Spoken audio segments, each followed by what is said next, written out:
A very good morning to all my dear students. Today we are going to start with the last lecture of the same chapter, Concepts of Revenue. So we are going to study the relation between output and revenue when more is sold at the lower price. This is a case of imperfect competition. ये syllabus में हमारे नहीं है monopoly और monopolistic competition, उनके features, लेकिन क्योंकि यहाँ हमारे पास इसे हम पढ़ रहे हैं तो हमें इसको थोड़ा सा समझना होगा। मोनोपोली और मोनोपोलिस्टिक कंपटीशन में जब भी हमें अपनी सेल को प्रमोट करना है वो हम तभी कर पाएंगे जब हम प्राइस को कम करेंगे। तो more is sold at less price. It is expected to happen in case of imperfectly competitive market. मैंने अभी नाम बताया, monopoly and monopolistic competition. The relation between total revenue, average revenue and marginal revenue is shown in this market situation with the help of following schedule and diagrams. देखो schedule को कैसे learn करेंगे हम। Price को कम कर रहे हैं 6, 5, 4, 3, 2, बस ये learn करना है। Output sold 1, 2, 3, 4, 5। हमें पता है टीआर क्या होता है, प्राइस इनटू क्वांटिटी।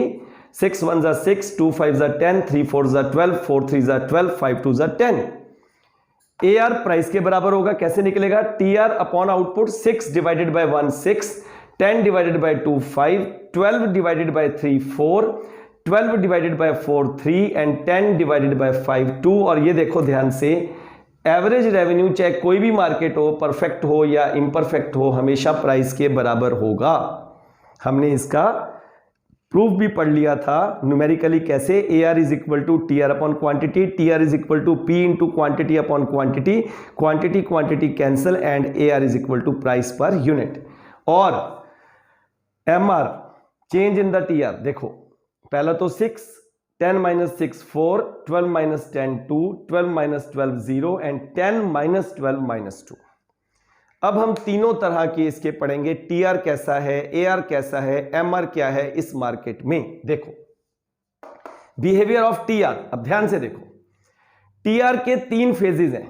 ये पहला फेज देखो जो मैं हाथ रख रहा हूं, TR increases at decreasing rate. पहले 6 था, 4 इंक्रीज हुआ, फिर 2, फिर TR becomes constant and TR fall. ये टीआर के फेजेस हैं। और ये हमने लिखा है 3 phases of TR rises but at decreasing rate, TR becomes maximum at the 4th level of output and TR starts falling. अब इसका हम डायग्राम भी देखो ध्यान से, आउटपुट सोल्ड यूनिट्स और यहां पर हम ले रहे हैं TR। लिखना जरूर है, लेबलिंग जरूर करनी है, मैं बार बार कह रहा हूं आपसे। ये TR यहां कॉनकेव है, यहां से अब ये ऐसे नहीं जाएगा, याद करना TPP की तरह नहीं है, ये कॉनकेव है थ्रू आउट। और यहां जाकर देखो ये कांस्टेंट हो गया मैक्सिमम और फिर टीआर गिर गया। तो ये पहला phase, TR increases at decreasing rate, TR becomes maximum and TR fall, ये सेकंड फेज और ये थर्ड फेज। और ये हो गया बिहेवियर ऑफ टीआर हमारा। अब हम एआर और एमआर के बारे में पढ़ेंगे। एआर कैसे निकालते हैं, टीआर अपॉन क्वांटिटी, और एमआर क्या होता है, change in TR upon change in quantity. मैंने समझा दिया आपको। अब देखो एआर और एमआर के बिहेवियर को ध्यान से देखो, इधर देखो, ये एआर है और ये एमआर है। पहले स्केड्यूल में देखो ध्यान से सभी, एआर और एमआर एक पॉइंट पर बराबर है, 6 और 6। देखो एआर भी गिर रहा है, एमआर भी गिर रहा है। देख AR falls, MR also falls, but AR जो है उसका फॉलिंग रेट जो है एमआर जो है उसके फॉलिंग रेट से कम है, यानी एमआर का फॉलिंग रेट एआर से डबल है। एआर गिर रहा है 6 to 5, ये हो रहा है 6 to 4, 5 to 4, 4 to 2, 4 to 3 double 0, 3 to 2 0 to -2। मतलब MR falls twice the rate than AR।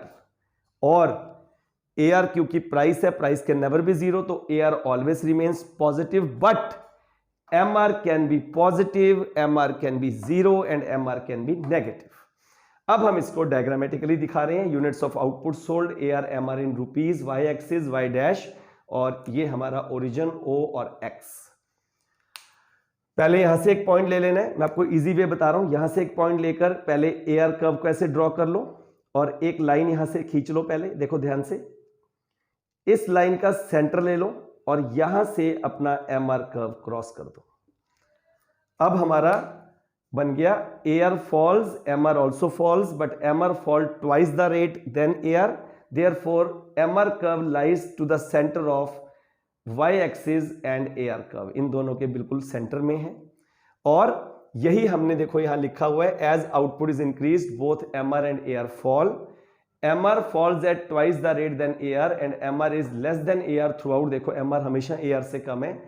AR always remain positive, but MR is positive, 0 and negative. Since MR falls twice the rate, the MR curve lies at the center of AR curve and y-axis. इसके बिल्कुल centre में है.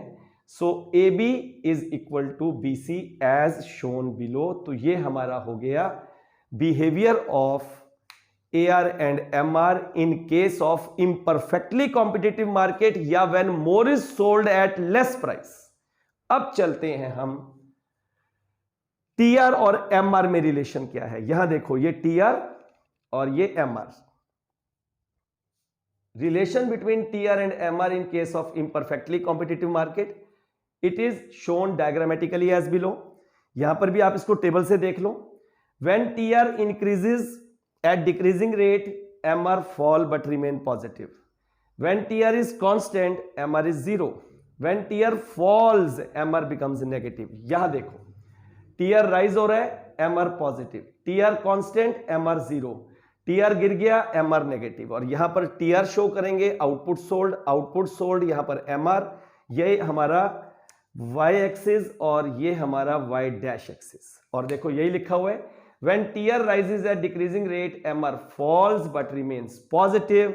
When TR becomes maximum, MR falls to 0. ये दिख रहा है जब TR maximum है तो ये 0, ये आ गया.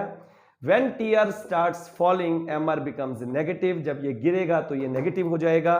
तो ये हो गया relation between TR and MR. यहां मैं एक चीज आपको और कहना चाहूंगा, अगर हमें कोई TR और MR में रिलेशन पूछ ले परफेक्टली कॉम्पिटिटिव मार्केट में, तो वहां क्या है, TR increases at constant rate, therefore MR curve is parallel to x-axis and is a horizontal straight line. बस वहां एक ही रिलेशन है, लेकिन इसमें तीन रिलेशन है. किस मार्केट में? इम्परफेक्टली कॉम्पिटिटिव मार्केट, जिसको हमने बोला या मोनोपोली और मोनोपोलिस्टिक कॉम्पिटिशन. ध्यान देना, ये बहुत इंपॉर्टेंट बात है. अब हम लास्ट टॉपिक पे आ गए हैं. लास्ट टॉपिक है general relation between MR and AR. ये मैंने आपको शुरू में भी बताया था, मार्जिनल और एवरेज का रिलेशन. एक बच्चे के 4 सब्जेक्ट में 80% आए, 5वें में अगर उसके 80 से ज्यादा होंगे तो उसकी एवरेज बढ़ेगी. 5वें में अगर उसके 80 होंगे तो एवरेज कांस्टेंट होगी. 5वें सब्जेक्ट में अगर 80 से कम होंगे तो एवरेज कम हो जाएगी. सेम वैसे ही यहां पर हम पढ़ने जा रहे हैं general relation between MR and AR. By general relation we mean how does the change in MR affects the AR. It is nothing but general marginal average relationship. When MR is greater than AR, AR rises. When MR is equal to AR, AR is constant. When MR is less than AR, AR fall. Note, it is not necessary that all the 3 elements of the relationships are present simultaneously in every specific market. जरूरी नहीं कि ये सभी market में relation हो. तो ये हमने जनरल रिलेशन पढ़ लिया. MR AR से ज्यादा होगा, AR बढ़ेगा. MR AR के बराबर होगा, AR कांस्टेंट हो जाएगा. आप ध्यान से देख सकते हो. MR AR से कम होगा तो AR जो है गिरेगा. तो ये हमने पढ़ लिया रिलेशन, और इसके साथ ही आपको सारा दिख रहा है, बोर्ड क्लियर. इसको आप स्क्रीनशॉट लेकर भी अपने नोट्स बना सकते हो. अब सबसे इंपॉर्टेंट बात यह है बेटे, हमारा सिलेबस माइक्रो का कंप्लीट हो गया. बट कंप्लीट तो हो गया मेरी तरफ से, अब आपकी तरफ से तब होगा जब आप लेक्चर सुनोगे और नोट्स बनाओगे. और मुझे पूरी उम्मीद है आप ऐसा कर रहे हैं, और नहीं कर रहे तो करना शुरू कर दो. समय कम है, UT2 में आपका सिलेबस है ये, और हम ये चाहते हैं कि हम बढ़िया करें, तो उसके लिए हमें मेहनत करनी ही पड़ेगी बेटे. और याद रखना, विद्यार्थी जो है जिसने विद्या लेनी है उसके लिए कहा गया विद्यार्थी कुतः सुखम. अगर वो सुखार्थी है, सुख चाहने वाला है, तो उसको विद्या नहीं मिल सकती. मेहनत करेगा, लगन से काम करेगा तो वो नॉलेज लेता जाएगा. एंड यही मैं चाहता हूं कि आप सभी करते रहो। God bless you all.